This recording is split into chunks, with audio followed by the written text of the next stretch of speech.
Okay, so today we are continuing our saga of Great Expectations by Charles Dickens, continuing on chapter 4, The Convict's Revenge. At the sight of a line of soldiers pounding the ends of their muskets on our doorstep, the dinner party got up from the table in confusion.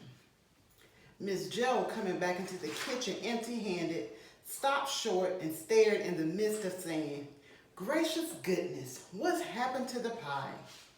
The sergeant and I were in the kitchen by then. It was he who had spoken to me. Now he looked at everyone, holding out the handcuffs in his right hand and keeping his left one on my shoulder.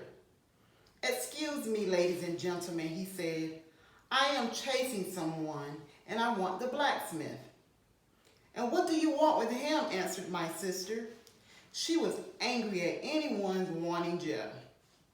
"Missus," answered the sergeant, "I have a little job to be done. You see, the blacksmith," he went on, after picking Joe out as the one he wanted, "we have had an accident with these handcuffs. The lock of one of them doesn't work. We need them at once. Will you take a look at them?" Joe did so and said he would have to light the fire in his forge for the job. It would take at least 2 hours. "Will it?" said the sergeant. "Then go at it at once. It's all in His Majesty's service, and if my men can help in any way, they'll make themselves useful." With that, they all came into the kitchen, piled their guns in the corner, and stood around. All these things I watched in an agony of fear. But as time went on and the matter of the pie was at the least postponed, I began to relax a little. "Would you give me the time?" the sergeant asked Miss Pumblechook. "It's just 2:30. "That's not so bad," said the sergeant, thinking a bit. "Even if I have to wait here 2 hours, it will do." "How far is it to the marshes?" Not over a mile, I should think." "Just a mile," said Miss Joe. "That'll do. We begin to close in on them at about dusk, or a little before that." "Convict, Sergeant?" asked Mr. Watson in a matter-of-fact way. "Eh," replied the sergeant, "it's 2 of them. They're pretty well known to be still out in the marshes. They won't try to get away from them before dusk. Has anyone here seen either of them?" Everyone except me said no with confidence. Nobody thought of me. "Well," said the sergeant, "they'll find themselves trapped in a circle sooner than they can count on. Now, blacksmith, you go ahead." Joe had taken off his coat and had put on his leather apron and gone into the forge. Soon there was a fire roaring, and he began to hammer away as we all looked on with much interest. Even my sister unbent a little. She poured a pitcher of beer for the soldiers and invited the sergeant to have a glass of brandy. But Mr. Pumblechook said sharply, "Give him wine. There's no tar in that." The sergeant said he preferred his drink without tar, and so he would take the wine. When it was given to him, he drank to the king's health and smacked his lips. I watched him gather around the forge in such good humor. They were so looking forward to the villains being taken. I couldn't help but think of my friend out there on the marshes. As the blaze of the fire rose and sank and the red-hot sparks dropped and died, the late afternoon outside almost seemed to me to have grown pale because of what was to happen to him. I pitied him with all of my heart. At last, Joe's job was done and the clanking of iron stopped. As he put on his coat, he got up the courage to suggest that some of us go down with the soldiers to watch the chase. Mr. Pumblechook and Mr. Hubble declined, but Mr. Watson, he said he would go. Only if Joe would go. Joe asked and got permission from my sister to take me along. I'm sure she would never have consented if she hadn't been so curious to know about all that happened. As it was, she was merely said, "If you bring the boy back with his head blown to bits by a musket, don't expect me to put it together again."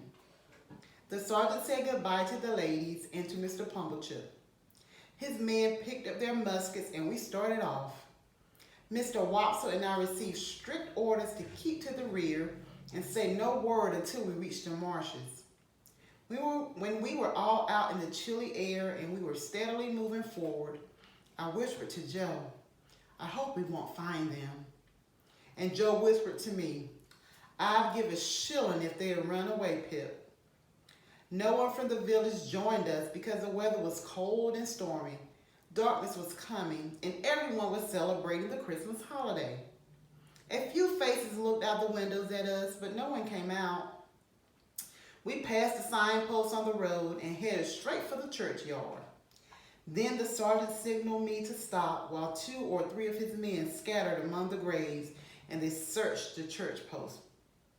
They found nothing. However, so we went on towards the open marshes. Bitter cold sleet struck us as we walked eastward, and Joe, he took me on his back. Soon we were at the dismal place where the others could never have guessed that I had been 8 or 9 hours ago and had seen both men hiding. From the first time with great dread, I began to wonder whether my convict would think that it was I who had brought the soldiers there. He had asked me if I would deceive him. He had said that I would be a fierce young dog if I joined the hunt for him. Would he think that I had gone back on my word? It was no use asking myself this question now. There I was on Joe's back, and there were the soldiers in front of us spreading out in a wide line. We were following the route I had taken first, but now there was no mist.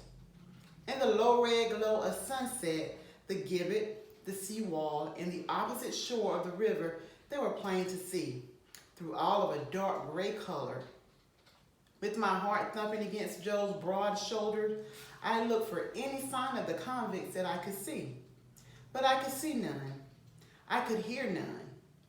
Once, I got an awful scare when I thought I heard the files still going. But it was only a sheep bell.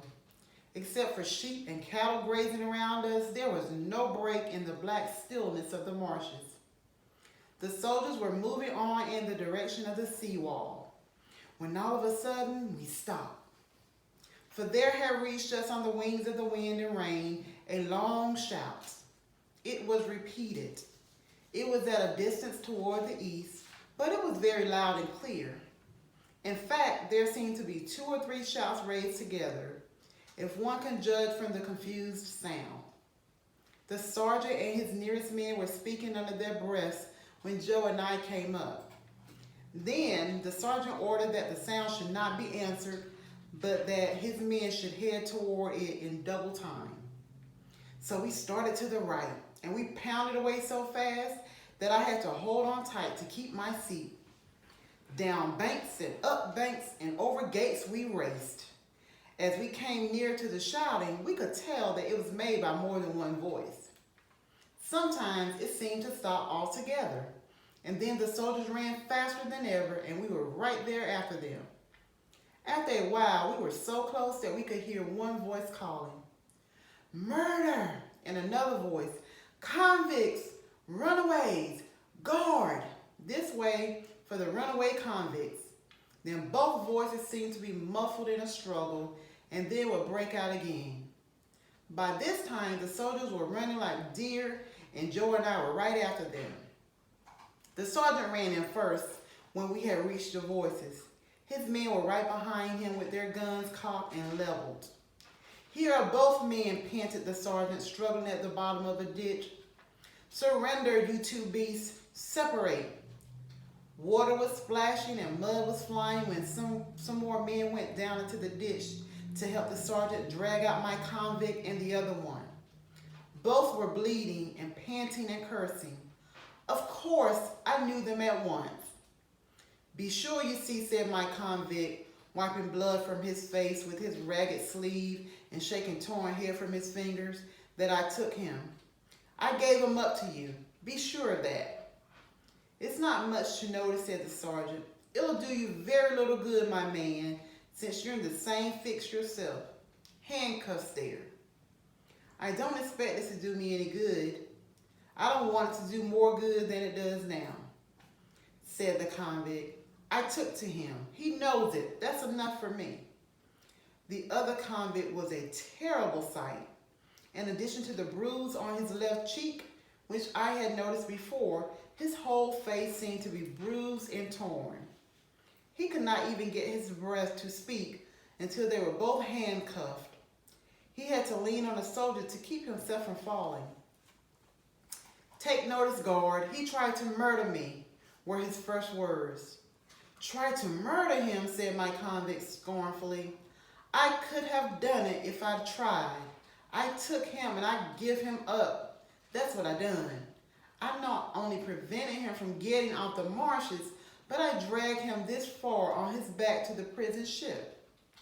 He's a gentleman, this villain. It wasn't worth my while to murder him when I could do worse and drag him back." The other one still gasped. "He tried to murder me." "Look at here," said my convict to the sergeant. "Single-handed, I got clear of the prison ship. I made a dash and I done it. I could have got clear of this place. See my leg here? There's no chain on it, but I discovered that he was here. Let him go free. Let him gain by the way I found to get away. Let him make use of me as he has done before. No, no, no. If I had died at the bottom of the ditch there, I'd have held him until you came." The other man, who was evidently scared to death of my convict, replied, "He tried to murder me. I would have been a dead man if you hadn't come." "He lies," said the other man fiercely. "He was born a liar and he'll die a liar. Just look at his face. I dare him to look me in the eye. Can't you see what a villain he is? Do you see his wandering eye? That's how we looked when we were tried together. He never looked at me." With those words, he would have rushed at his enemy if the soldiers had not prevented him. "Enough of this," said the sergeant. "Light those torches." Then my convict looked around for the first time and he saw me. I gazed at him eagerly and moved my hands and shook my head. I had been waiting for him to see me so that I could try to let him know that his capture was not my fault. Now, I wasn't at all sure he knew what I meant, for he gave me a look that I did not understand, and it was all over with in a minute. But ever afterward, I remembered his look. If he had looked at me for an hour or for a day, I could not have remembered him more plainly. The soldiers now had their torches lighted. Before we left, 4 of them standing in a circle fired twice into the air. Soon we saw other torches lighted at some distance behind us and others on the opposite bank of the river. "All right," said the sergeant, "now march." We had not gone far when 3 cannons were fired ahead of us with a sound that seemed to burst something inside of my ear. "You are expected on board," said the sergeant to my convict. "They know that you are coming." I had hold of Joe's hand now, and Joe carried one of those torches. Mr. Watson had wanted to go back, but not Joe. He was resolved to stay until the finish. So we went on with the party. When I looked around, I could see no other lights coming after us. Everything else was black. We could not go fast because our prisoners' lameness, and they were so tired that 2 or 3 times we had to stop while they rested.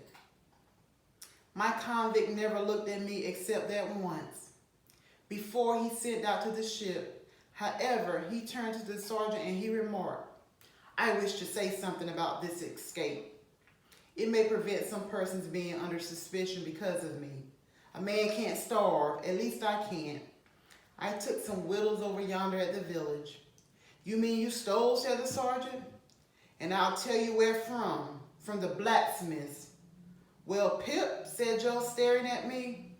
"It was some odds and ends of wittles and a dram of liquor and a pie." "Have you happened to miss a pie, Mr. Blacksmith?" "Well, my wife did at the very moment when you came in. Remember, Pip?" "So," said my convict, looking at Joe and without the least glance at me. "You're the blacksmith now, aren't you? Then I'm sorry to say I've eaten your pie." "God knows you're welcome to it," replied Joe.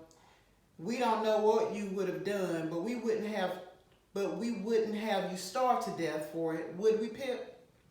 Something seemed to catch in the man's throat, and he turned his back. The boat was ready for him then, and we saw him put into it. By the light of the torches, we saw the dark outline of the convict ship lying a little away from the shore. We saw the boat go up to it, and we saw him taken up the side and disappear. Then the torches were flung hissing into the water, and they went out, as if it were all over with him. I was sleepy before we were far away from the prison. Joe took me on his back again and carried me home. By the time we had arrived home, I was fast asleep. All I heard before my sister grabbed me and assisted me to bed was Joe telling everyone about the convict's confession and everyone trying to decide how he could have gotten into the house to steal the pie. When I got up in the morning, I had decided never to confess my part in the whole affair. I did not feel any need to do so now that I had escaped all the consequences of what could have been done.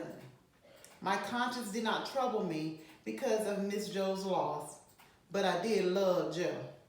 I had an idea that I ought to tell him the whole truth, especially when I saw him looking for his file.